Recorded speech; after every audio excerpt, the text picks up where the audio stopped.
Hi, everyone, and welcome again to another GaudiumSpes22.com Podbean podcast and YouTube video. I am Dr. Larry Chapp and glad to be here. I am super excited today. I have a guest who needs no introduction for probably 99.9% of my followers, and that is the wonderful Mr. George Weigel. And George is a senior fellow at the Ethics and Public Policy Center in Washington, D.C.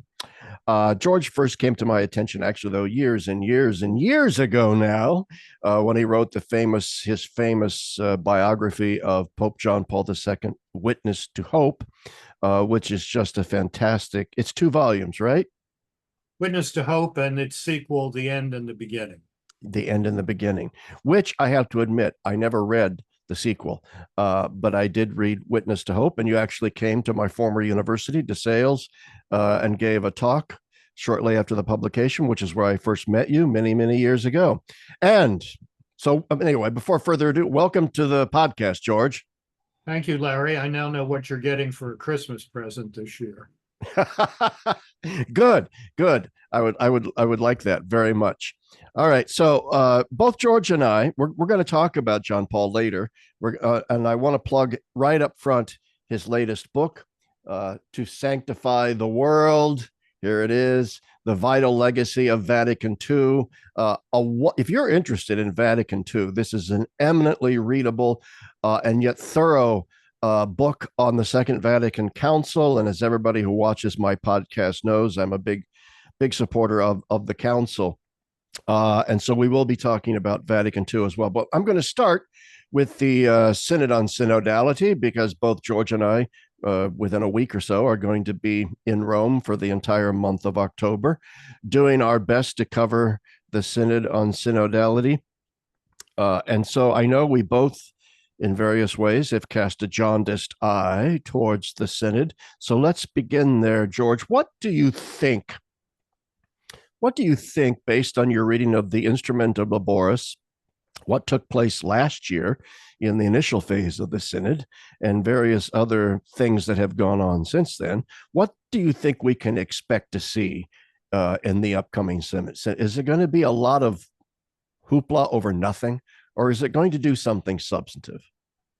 Whether it does something substantive or not, Larry, I can't possibly predict. But as I cast what I hope is not a jaundiced eye, but a realistic eye over what's coming in October, by the end of October, it'll be a bloodshot eye, I'm sure. I think the Instrumentum Laboris has buried within the usual language of process and dialogue and all the rest of it some serious issues.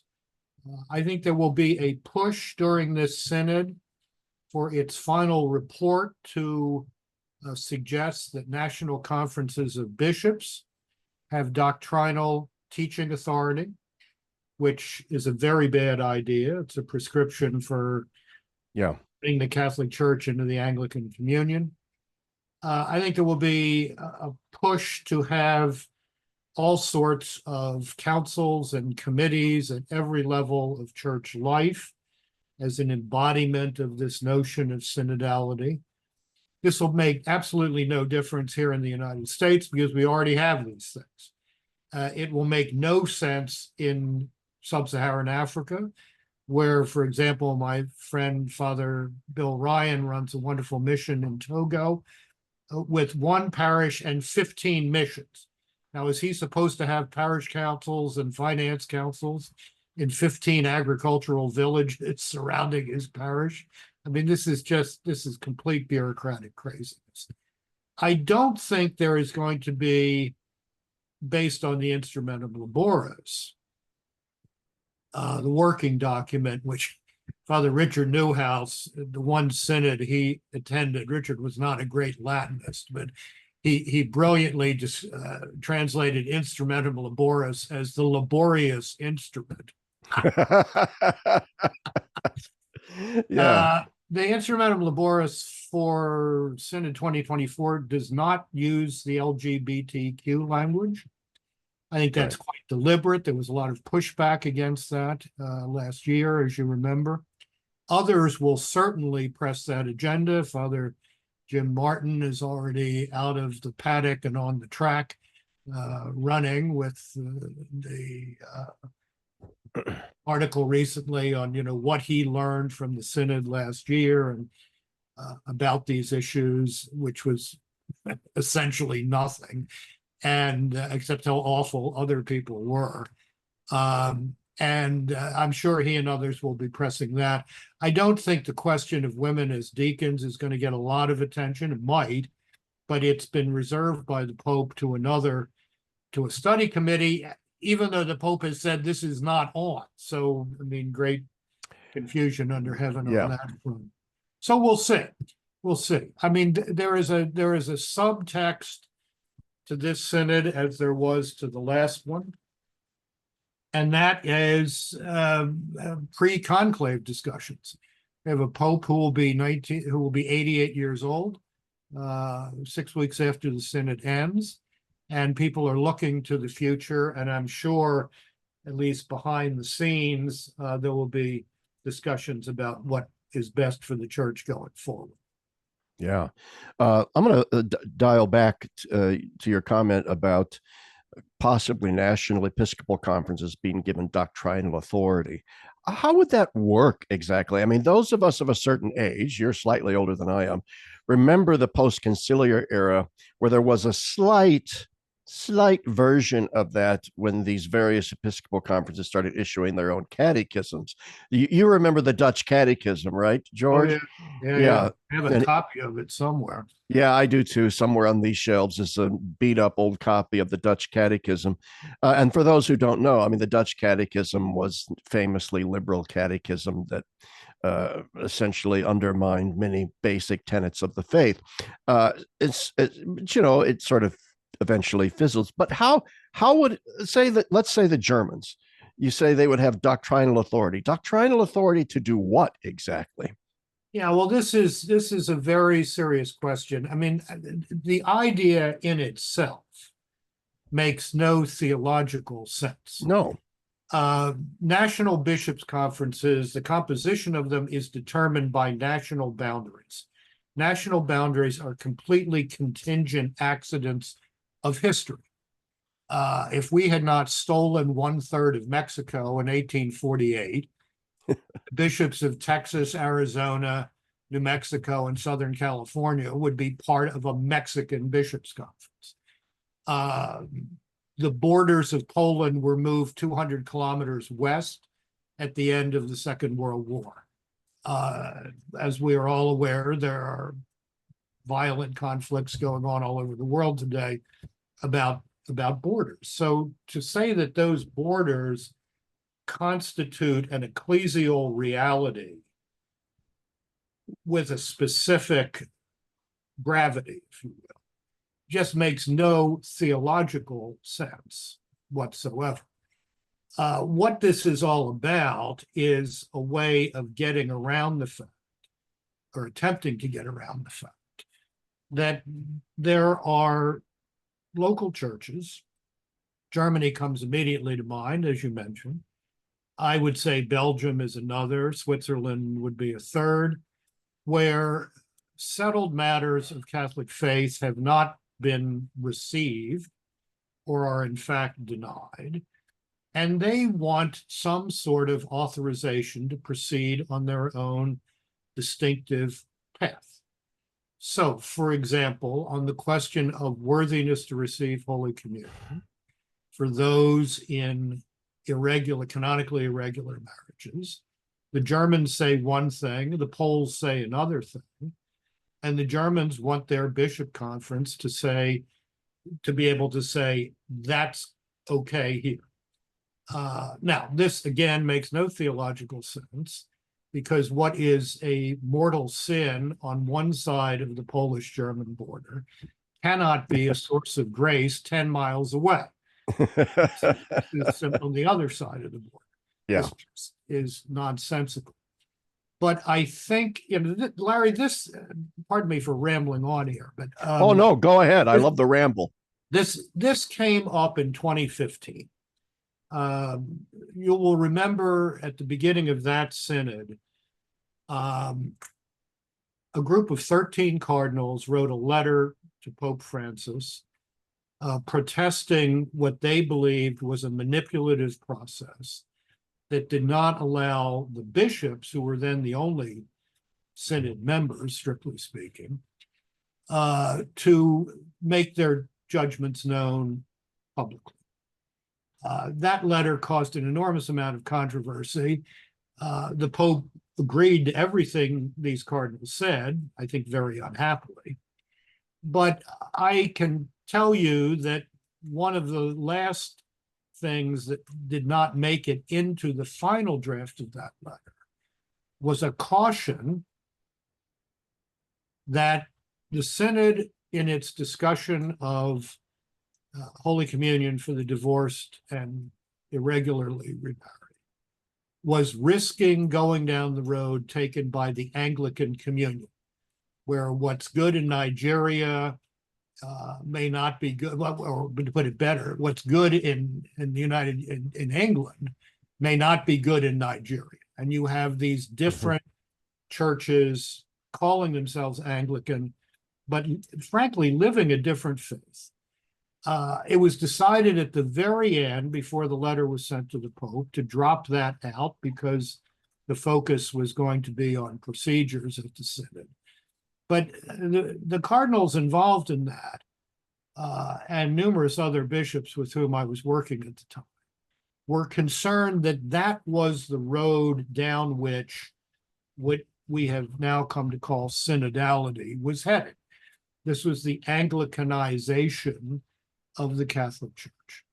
There is going to be fierce resistance to this next month, led in many respects by the bishops of sub-Saharan Africa, who want nothing to do with this, and who have made their judgments rather clear that this is really bad in their situations. It's bad evangelically, it's bad in their relationship with what can often be aggressive Muslim communities with whom they're trying to find some sort of a modus vivendi. So I think that's a big one for next month, and we'll see how it plays out. Yeah, I think that, and I really want to focus on this with great specificity on this issue of empowering national Episcopal conferences to do doctrinal things, make pronouncements on moral issues on their own without the necessity of any kind of unanimity or Vatican approval. Because you and I have both said before that we view this synod as a stalking horse for something else. I really, the average Catholic, if you ask the average Catholic, hey, what do you think of the synod on synodality? They just roll their eyes. They have no idea. I was just home in Nebraska visiting my family, Catholics. I said, I'm going to Rome to cover the synod. And they're all of them said, well, what's the synod? And when I explained to them, they said, oh, okay, well, that's nice, I guess. They don't care. This just has no traction on the ground, as came out in the Vatican's old polling, which they had to take down off their webpage. So the question, it seems to me that most people know this. Even the Pope at one point acknowledged, I know that the average Catholic, it doesn't seem important.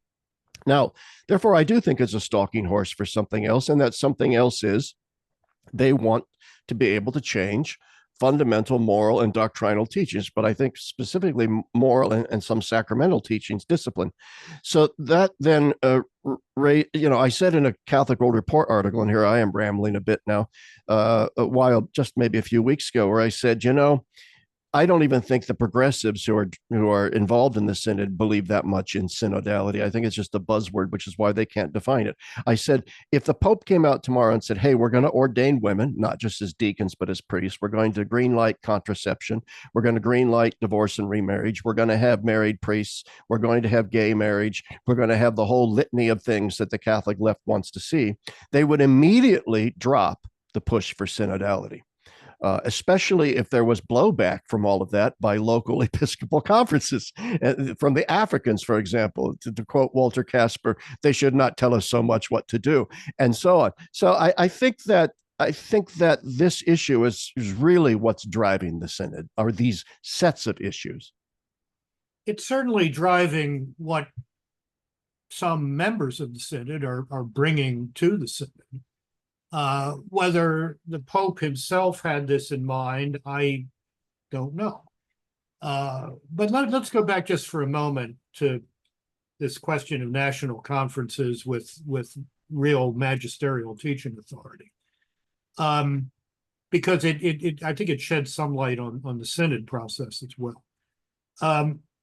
First of all, in developed countries with well-established Catholic institutions, the United States, the Bishops' Conference is run by its staff.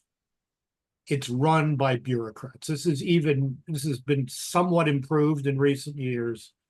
In Germany, it is absolutely true that the bureaucracy of largely lay employees, many of whom are not regular mass attenders, but run the bureaucracy of the Catholic Church. How do those people have dogmatic authority? Yeah.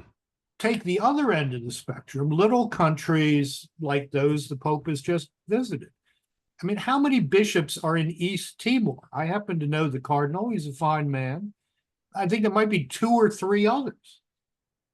So that gang has the same teaching authority as the 300 Catholic bishops of the United States, or the 77 bishops in Germany, or the how many million bishops there are in Italy these days. I mean, this just it's just silly. Now, you get to a point that I tried to point out at the end of the last Synod, and I think it's going to be a real problem this time, and that is that this whole process is completely manipulative. Here's a good example. There was a lot of blowback last October, because, as you remember, I think there was one parish priest among 400 and some Synod members. So what do? They create a meeting of world priests summoned on like 3 weeks' notice to come to Rome and let's hear your voices. Well, I've seen the report on that meeting from an American priest who said we were talked to the entire time. Yeah. We were talked at the entire time. This model of so-called conversations in the Spirit is a manipulative way of running discussions in which the facilitator, or whatever this person is called, controls the discussion. There is no real engagement of differences.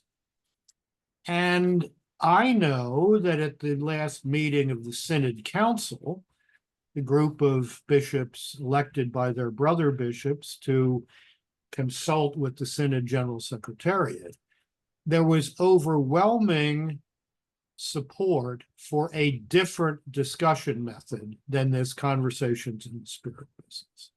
What are we going to do in October? We're going to do conversations in the Spirit. At that same Synod General Council meeting, there was overwhelming support for having 2 days off a week rather than working half of Saturday. What are we going to do in October? They will work half of Saturday. There is no responsiveness on the part of this Synod General Secretariat to the concerns of the people who are supposed to be its counselors. So I'm hoping there will be some pushback about process in the early going, that people will feel less constrained to say, wait a minute. Yeah. The things that need discussing can't be discussed in 4-minute sound bites. Yeah, and that might seem like a trivial point, but it isn't. The fact that here we are supposedly having this conversation, and the Synod members are, we're listening to the Holy Spirit speak, and yet they have no say even over the simplest of procedural things. I remember I spoke with 3 members of the Synod last October, and the one thing that all 3 of them said to me over dinner was, and I won't say who it was, but obviously, what they said to me over dinner was the whole process is just exhausting because you're there from early morning to late afternoon, 5.5 days, a week. And there's just only so much sitting in a chair and discussing these things that a human being can do. It's almost something, it's like a psyop operation to try and break people down so that they're more pliant or something or other. Yeah, well, no one's ever figured out a way to make synods work. I remember a great wisecrack by Cardinal Edward Egan of New York. I think this was during the 2001 synod, when after a week of synoding, he was at dinner at the Villa Stritch, the house where American priests working in the Curia live. And somebody said, "Your Eminence, has everything been said?" After a week. And Cardinal Egan said, "Yes, everything has been said, but not everyone has said it." So, there was a problem of verbosity and repetition and whatnot. But this process is to err completely in the other direction. I remember last year, my friend, Major Archbishop Sviatoslav Shevchuk of Ukraine, the head of the Ukrainian Greek Catholic Church, a genuine hero of the faith these days, said to me and a group of bishops with whom he was meeting, "This is absurd. I am trying to hold together a church in the middle of a war where we are running into fallout shelters every couple of hours. Our priests are being murdered. Our people are being killed left and right. And I'm supposed to describe all of this in 4 minutes? Yeah. Some facilitator shuts me down if I go over 4 minutes." He said, it's not only absurd, it's insulting. Yeah. I mean, Yeah. you can no more imagine Athanasius participating in a conversation in the Spirit at Nicaea, and you can imagine him flying to the moon. I mean, it's completely crazy. Yeah, it is. So I don't know whether there'll be any pushback against this. We will see. I think what is going to be different, Larry, about this exercise in October is that it is supposed to produce a final report. Now, how that final report will be confected, we don't know, because there has been no release yet. I mean, here we are talking on September 23rd. This thing starts in 8 days, and there's no clarity on whether, for example, there will be votes on propositions, that the final report will be divided into propositions and there will be votes on them, which was the way synods in the past had manifested their will, made their judgments known.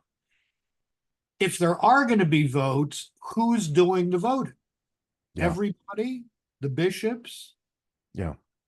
If everybody is voting, are the bishops' votes going to be disaggregated from that? Yeah. So that we can see that whether the people who actually have, by reason of ordination, teaching authority in the church, have a different view than this other cast of thousands that's being constructed. I mean, this could be a real flashpoint, I think. So we'll see what happens. We'll see. Well, before we move on to other things, one last question here on the synod, which is, I'll just put it to you. I'll just say my own view and then see if you think I'm all wet, which I could very well be. My point would be that, in theory, a more synodal church and a church less centralized in curial Roman authority is probably a good thing. And I just said in a podcast the other day to somebody, I wouldn't necessarily have a strong objection to Rome allowing national Episcopal conferences, despite their theological questionable status, allowing them to pick their own bishops, with the Vatican having simply a kind of veto power rather than all bishops being rather than the conferences sending the Vatican a list of people and the Vatican just chooses whoever they want anyway. That would be maybe a good thing in the spirit of collegiality and so on. What do you think of does the Vatican need decentralization? Do we have a bloated papacy, or is this a mythology that needs to be diffused? No, I think everyone who has considered these matters carefully as opposed to just polemically knows that the Catholic Church, at least the Western Catholic Church, has become far too popocentric and far too Roman-centered, Yeah, really since the mid-19th century. Now, that was essential then, as the papacy, as Russ Hittinger has pointed out numerous times, became the last line of defense for national hierarchies, which were under intense pressure from modernizing states to become, what the Emperor Joseph II of Austria-Hungary said: the church is a department of the police. We run the church. No, you needed a universal authority that would protect local churches from overweening state power, which is why, by the way, perhaps the more important thing that Vatican I did was to define the universal jurisdiction of the Pope, that the Pope has a role in local churches. That is arguably as important or even more important than the very narrow definition of when the Pope can teach infallibly. Now, the question is, how is that papal role in local churches to be exercised? right. In some cases, it remains very important that the Pope be a voice for the voiceless in local situations. In other situations, local church is perfectly capable of taking care of business, most business, on its own, with reference to the See of Peter when things really get controversial and divided and conflicted and so forth. So I think over the rest of this 21st century, we're going to have to achieve some sort of greater balance between the fact that the See of Peter is the center of the church's unity, and these local churches, many of them can, in many respects, look after their own business.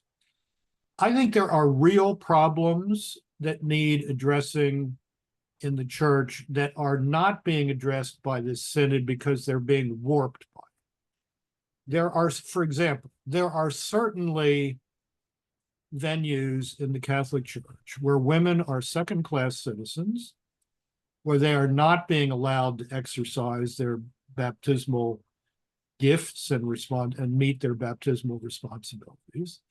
And those local churches need to be helped to move in a better direction. But that problem is being used as the stalking horse behind which to press what has already been declared to be an impossibility, namely admitting women to holy orders.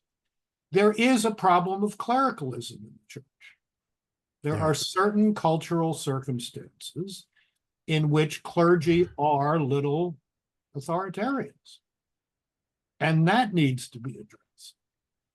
But you're not going to address it by surrounding clergy with ever thicker layers of bureaucracy. Yeah.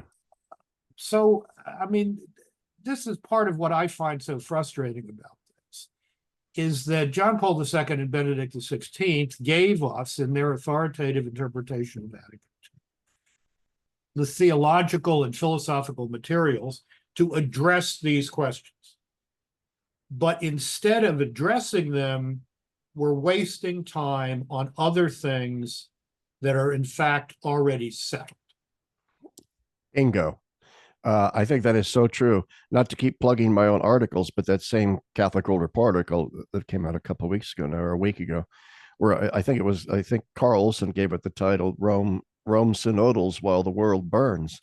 And I essentially was making the point that that the synod seems an exercise in pastoral tone deafness, where you've got all these crises both in the church and in the world, and some real problems, some of which you just identified, that a real synod on synodality could be addressing. Instead, we're focusing all of our attention on these inside baseball questions about bureaucratic structure and this, that, and the other thing. And it just in addition, Larry, let me say this, and it's going to sound harsh, but sometimes the truth is harsh. The promotion of this process under the notion or under the rubric that there are voices in the church that haven't been heard. Yeah. For example, on women in holy orders, on divorced and remarried Holy Communion, et cetera, et cetera. This is a lie. These voices have been heard endlessly for 40 years. Those voices have not been agreed with by the teaching authority of the church or by most of the church. Yeah. So the notion that we're giving voice to the voiceless, no, these people haven't shut up for 4 decades. Longer. And that caterwauling just becomes an obstacle to the proclamation of the gospel and to fixing the problems that are real and could be fixed if we would stop wasting time pretending that Catholicism is infinitely fungible. We can change just about anything if we put our minds to it. I so share that sentiment that these voices have been heard. I think for the most part, those Catholics out there, which is the vast majority of them, who have not been involved in the Catholic academy, especially in the theological disciplines, perhaps those Catholics average can be excused for not understanding that for the past 60 years in Europe and North America and beyond, the Catholic Theological Guild has been dominated then and now by the progressive liberal wing of the church. Just ask any more sort of conservative, orthodox, young theologian trying to get tenure at a major Jesuit university, and you've heard it, I've heard it, where they have to fly under the radar and hide their true colors, otherwise they would be persecuted right out of their tenure track job. So the idea that these voices have not been heard is patently absurd. They've not only been heard, they've dominated the conversation, and the fact is they just haven't gotten the answer, as you just pointed out, that they wanted. So now they think they have a pope that actually is going to give them the answer that they want, although I don't think he will. Yeah, there's another dimension of this that I described in my book during the 2002 abuse crisis as the Charles Davis syndrome. People who are not our age will not remember Charles Davis. Charles Davis was kind of the Dick McBrien or Andy Greeley of English Catholicism in the years immediately after the council. He was an able man, quite mediagenic, everybody's favorite liberal, and was, pretty much pushing particularly the contraceptive agenda. Yeah. Well, Humane Vitae comes out. Charles Davis leaves the Catholic Church, becomes an Anglican priest, and no one pays him the slightest bit of attention anymore. Right. Catholic priest attacks Catholic Church is man bites dog, and that is news. Anglican priest attacks Catholic Church is no news. Yeah.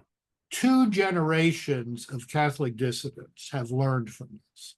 You have to stay formally within the boundaries in order for people to pay attention to it. Yeah, that's absolutely true. And this is a terrible shame because it's a great waste of evangelical time and energy. Yeah, you see this too with regard to a lot of the women out there in the women priest movement too, who want women to be ordained. And sometimes someone will ask them, well, why don't you just go and become an Episcopalian priest or something along those lines? Because when they articulate what their ecclesiology is, you begin to understand they don't really believe in the authority of the Catholic Church, and they don't believe in apostolic succession. And so you realize there are no theological barriers to them becoming Episcopalian. So why do they stay? And I think you've just nailed the reason. Because if they stay, then they're important. If they leave, they're just another Episcopalian priest out in Dog Breath, Virginia, running a small parish somewhere.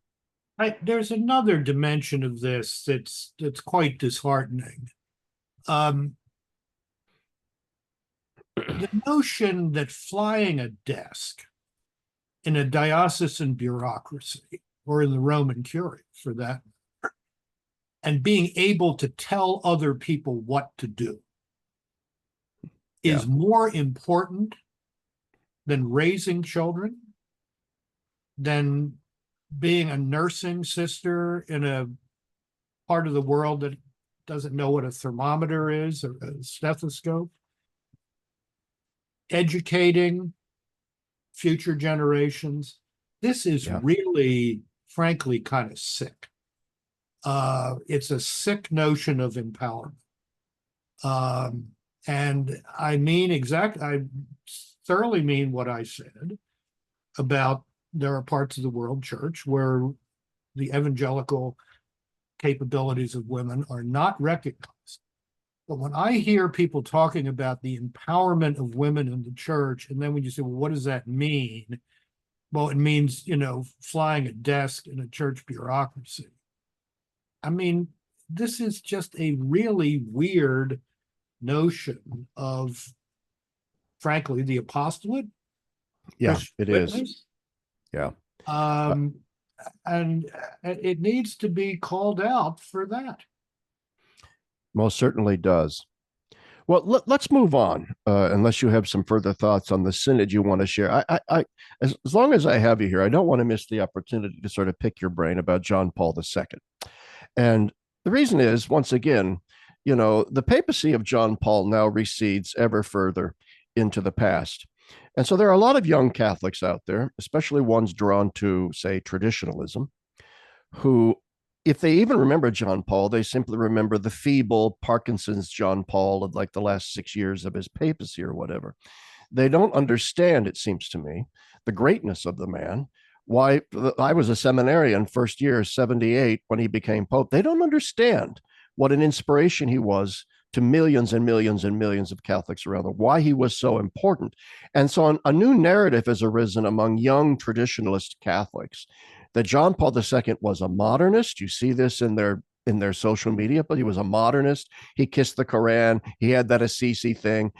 He didn't run the church properly. And so he's a failed pope, should never have been canonized. Yeah, you know the narrative, right? You know the narrative. So I would like you right now to, in a sense, give us an apologia for why John Paul II really is John Paul the Great. Well, I'll begin with the day after he died. I was in New York working with NBC when the Pope died. We got the plane to Rome that night. Changed planes at Heathrow. I scooped up as many magazines and newspapers as I could.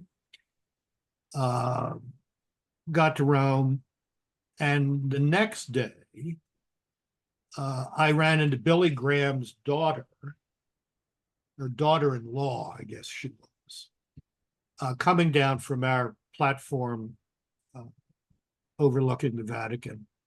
And I had just read in all this stuff I had scooped up at Heathrow that Billy Graham had said that John Paul II was the greatest Christian witness in the 20th century. Wow. And I said to this lady, I said, please thank your father-in-law for that very generous comment. all the more generous because your father-in-law is the only other possible candidate for that title, in terms of number of people actually affected. Yeah. I am afraid to say that these young people are historical ignoramuses. Yeah. They don't know. They have a completely cartoonish view of the history of the church prior to the Second Vatican Council, in the years immediately before the council, the decades immediately before the council. The whole first third of my Vatican II book is dedicated to why the council was necessary, which is another way of saying why John Paul II was necessary, because without Vatican II, there is no Polish Pope.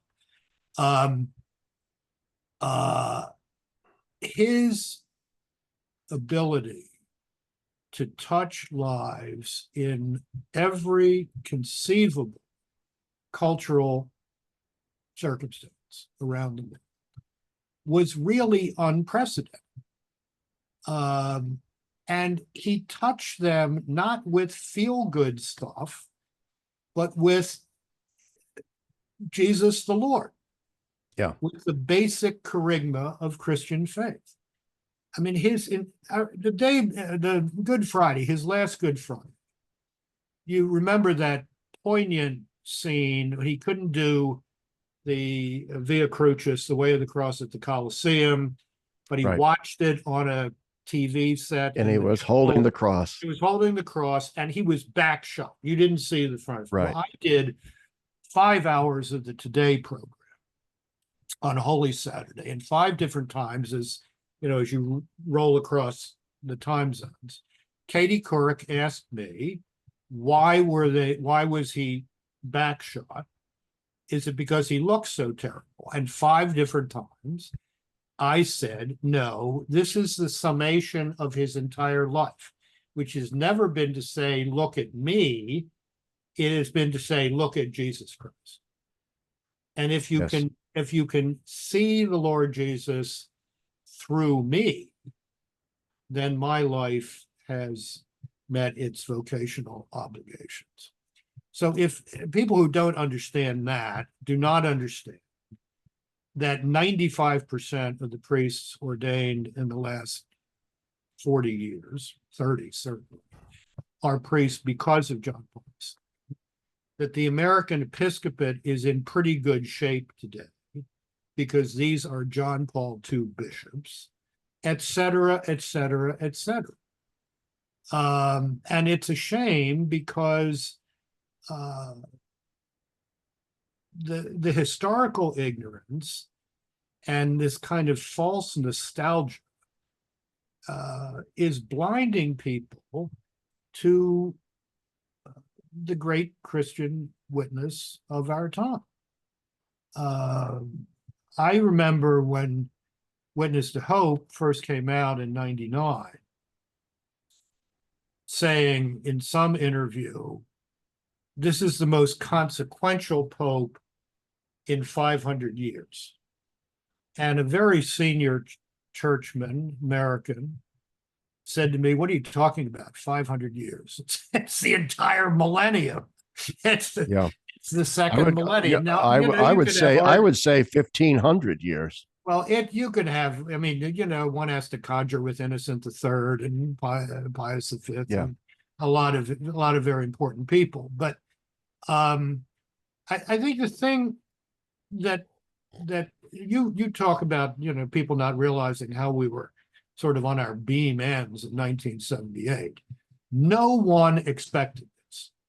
If you would have said in 1978 that the next pope was going to be the central figure, or at least a pivotal figure, in the collapse of European communism, that he would revitalize the church, that he would be the greatest vocation director in history, that he would draw the largest crowds in human history, be seen live by more people than any man in human history, you would have been taken away to a place with a nice padded cell and, be given some, oatmeal to calm you down. Well, yeah. I mean, he was on nobody's radar. I remember Yeah, I don't mean to interrupt, but I remember I was a young seminarian and we were all crowded around this single TV in the rector's office because we didn't have TVs in our rooms in the rector's office because the white smoke and all this are waiting. And then it's announced, that, we have a Pope and it's Cardinalum Wojtyła. And a bunch of us immediately started shouting, "Oh, it's an African." Because we didn't, the Wojtyła we thought, we had no idea who he was. It's and yet, not just that he was unexpected, Larry. It's that the impact was unexpected. yeah, oh, absolutely. Nobody believed the church had this in it anymore. Yeah, you mentioned the communism thing, and I also say to young people, I said, unless you're of a certain age, you do not have an experience of how the Cold War dominated the geopolitical, economic landscape of the entire world from 1945 on up until like 1990, dominated it. It was everything. And so for the church to make this bold move to elect as Pope a cardinal from behind the Iron Curtain, and not just from any nation behind the biggest pain in the Kremlin's ass of any nation behind the Vatican curtain, Poland. This was earth-shaking at that time and proved to be so. Yeah, I mean, in retrospect, it made sense within the context of that electorate.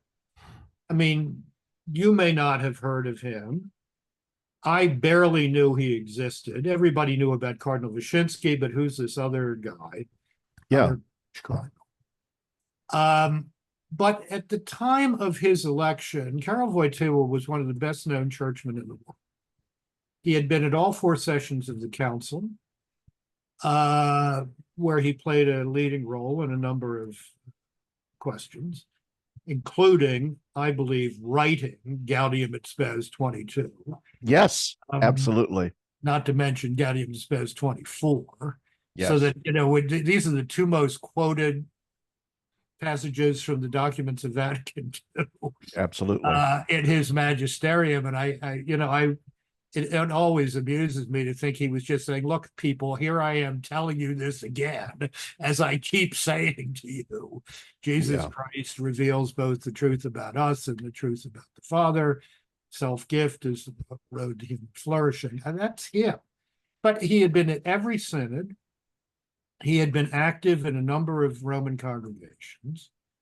He had done 2 world junkets, tours, largely to Polish communities around the world. But I mean, he knew other people knew. Is that why he went to Philadelphia in, I think, 76? It was part of one of his trips to the United States, to the Eucharistic Congress. Yeah. Which, among other things, gave us that hideous hymn, Gift of Finest Wheat. I heard it in Poland this summer when I was teaching in Krakow, and I sent a note to our parish music director saying it's just as bad in Polish as it is in English. In any event, no, it's a real shame that, people don't take the trouble to meet this guy. Now, here's a way to do it. This is next month, October 20th, is the 30th anniversary of the publication of his book, Crossing the Threshold of Hope. Read it. It's a personal reflection on the great questions of the human condition, many of the great questions of the day. And it's a window into the mind and soul of a truly radically converted Christian disciple whose whole life was about sharing that discipleship with others. No, absolutely. It is a great book. I think I have 3 copies of it in various places here. I've given it away to people. And as you said to me before we went on, it also represented an entirely new way for a pope to teach something. Yeah, and what he was doing, I think, was reflecting on these great questions as a man of faith, a man of considerable intellect, but he wasn't playing the oracle. Here Right, I am, right. I'm the Pope, therefore I am an oracle, and I have worthy opinions on everything because I am an oracle. Yeah. That is not what the office of Peter is about. Oh, yeah, exactly. And he showed that. Well, beyond the fact, all the things that we've talked about so far, there is also the fact that he left behind probably the largest body of magisterial papal teaching, probably from a single pope in the history of the entire church. An intellectual legacy that, great dear friends of both of us, like David L. Schindler, spent his entire life trying to unpack, and others as well. And yet, it seems to, I mean, obviously we're just beginning to scratch the surface of its depth and profundity. And he also left us with this magisterial interpretation of Vatican II, as then did Benedict. But it seems to me, and this kind of brings us back to the Synod, that there is an effort afoot amongst many to completely eclipse his papacy, to treat it as in terms of the teaching aspect of his papacy, as if it was just this momentary blip on the radar that we've now happily left behind us. We had the council, and then we had this unfortunate reactionary as Pope for 25 years, but now we're finally emerging into the light of day, and we can implement Vatican II. Like Amoris Laetitia, it's, not a single representative from the JP2 Institute in Rome was invited to discuss that. It's on the family, for crying out loud. And where is Veritatis Splendor ever quoted by this Pope or any of his I'm going to be nice, of his followers? Let's put it that way. This is definitely one of the leitmotifs of the last 11 years.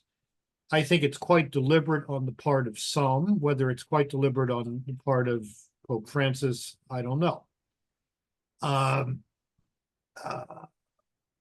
The principal point of attack is, as you say, Veritatis Splendor, the encyclical on the reform of Catholic moral theology. And as I've written till I'm blue in the face,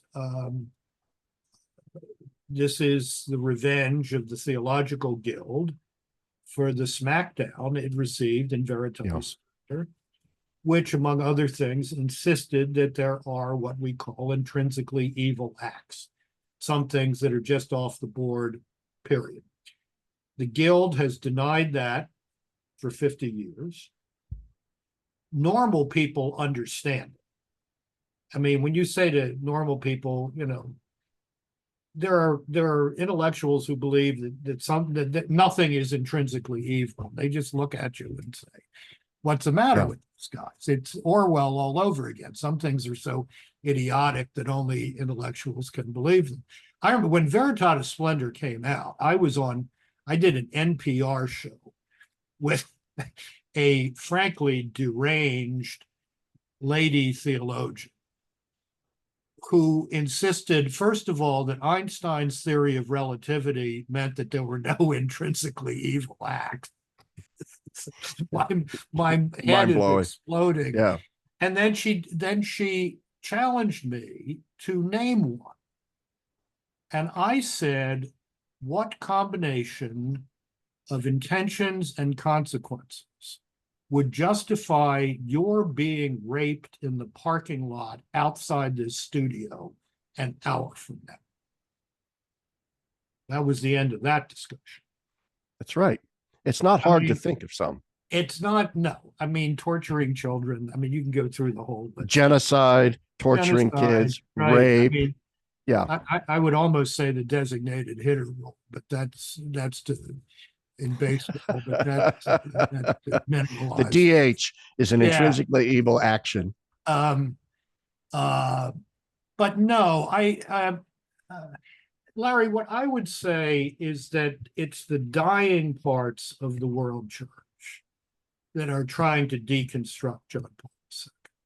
Yeah. You look at the living parts of the world church, whether we're talking about here in the United States or what seeds of life are sprouting up in Western Europe. You certainly look at the church in Africa. these are the people who are still inspired by JP2's magisterium, by his interpretation of that of Vatican II, by the council rightly understood. So, the fact that you got a lot of graybeards in the Western world having one last slug out of the old dissent bottle, Yeah. Is unfortunate, and it's a waste of time.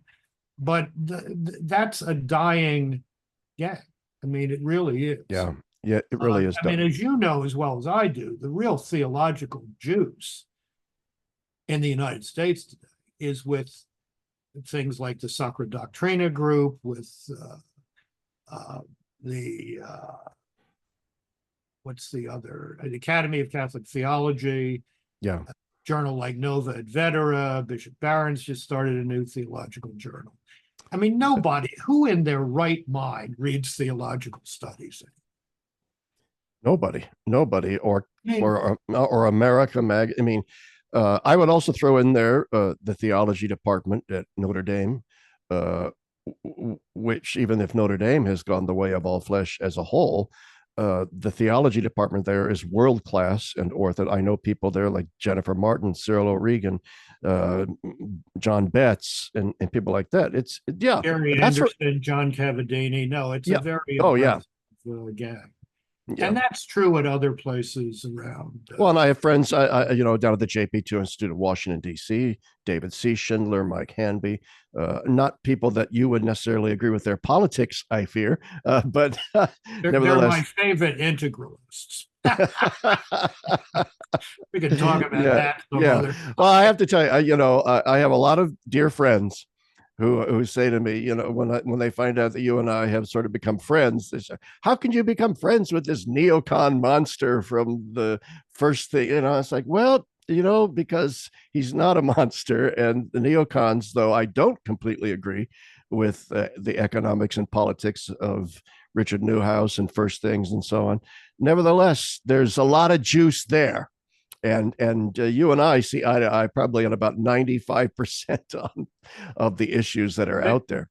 David Schindler, the elder, and I used to meet every year at the reception the nuncio throws on the anniversary of the Pope's election.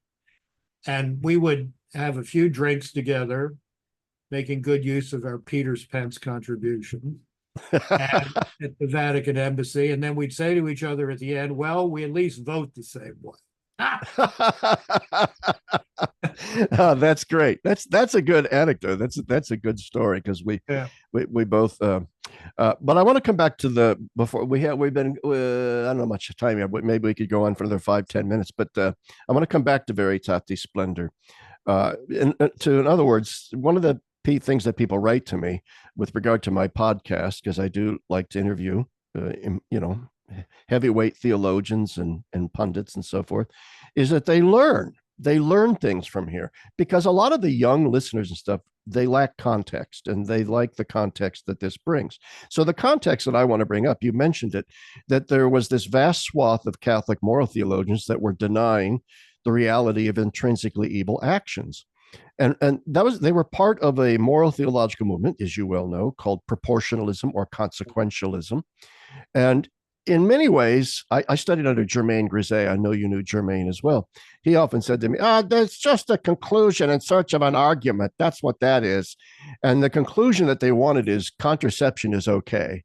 And certain sexual actions we used to think were immoral are really okay because of all the mitigating circumstances. But, they're in the effort to, in a sense, undermine the sexual morality of the church, they end up saying, well, there's no such thing as intrinsically evil actions, which then, of course, is absurd. And then you have theologians like Grisey and others that came forward to combat that. And this then became the sort of foundation for John Paul II's Veritatis Splendor, which, as you pointed out, was routinely chastised by the Theological Guild. So what do you think that now, and this is my question, do you think there's been a resurgence under the current papacy of this proportionalist, consequentialist moral theology? Yeah, without a doubt. I mean, it now dominates the moral theology department at the Gregorian University in Rome. these people are, they've seen their chances and they took them. What is different this time, Larry, is that in the old days, the days of Bernard Herring and Joseph Fuchs, proportionalism or consequentialism, as you say, was intended to provide a justification for an alteration of the church's view on what are the appropriate means of regulating fertility. When Paul VI figured out that that was the game, this was not a pastoral concern, there was a theological revolution that could undermine the entire structure of Catholic moral theology. He wrote Humanae Vitae the way he did. And those guys went nuts, and they have stayed unhappy ever since.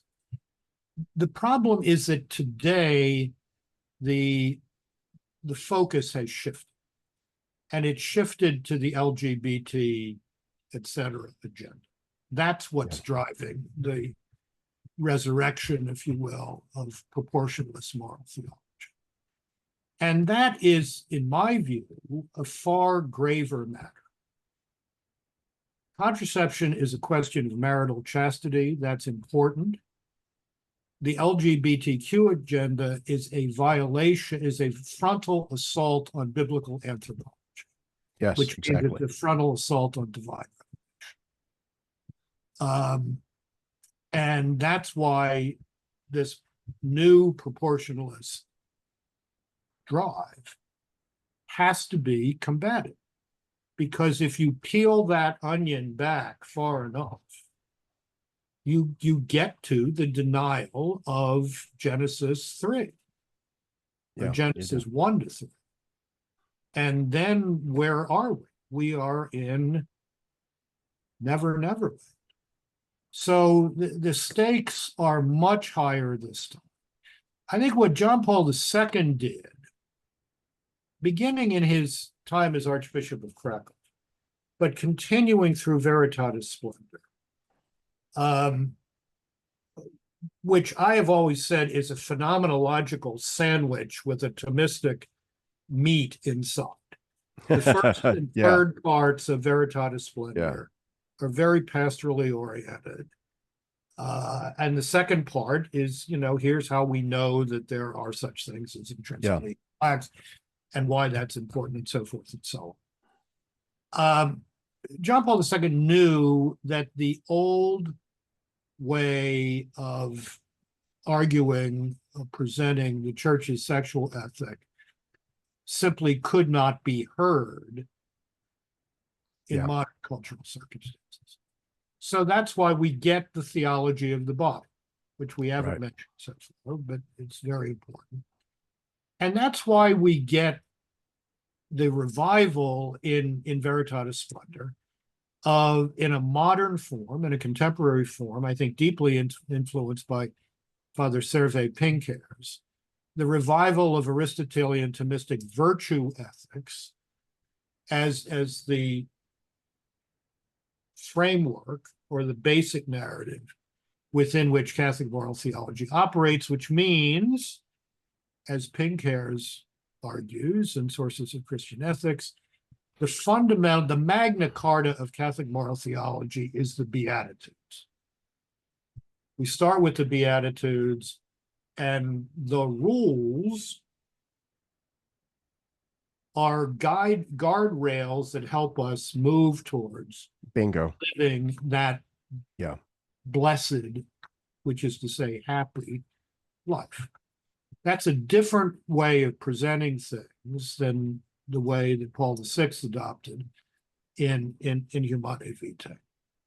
And I think, again, the living parts of the world church are those that have adopted this approach. Absolutely. I remember when I studied under Germain Grisey, he was writing the first volume of his moral theology. It was called The Way of the Lord Jesus. And Grisey, too, made the Beatitudes the central jumping off point of that entire first volume. He developed out of each beatitude what he called modes of responsibility and so forth, which I won't go into here. But yeah, and Pinckaers does a brilliant job in dealing with the Sermon on the Mount and the Beatitudes, and so I recommend that people read Survey Pinckaers as well. And anyway, we've been at this now for probably about an hour and 10 minutes. We should probably think about wrapping this up. Are there any issues and topics that I have not brought up that you would like to cover? Well, we'd be here from now till Yes. doomsday if that were the case. But no, Yeah. I just want to thank you for having me on here, for all your great work, and I look forward to working together with you in Rome. Yes, and I look forward to that as well. So, which will be in about a week or less than a week. Anyway, thank you, George, for coming on the show. And thank you all for listening. Bye now.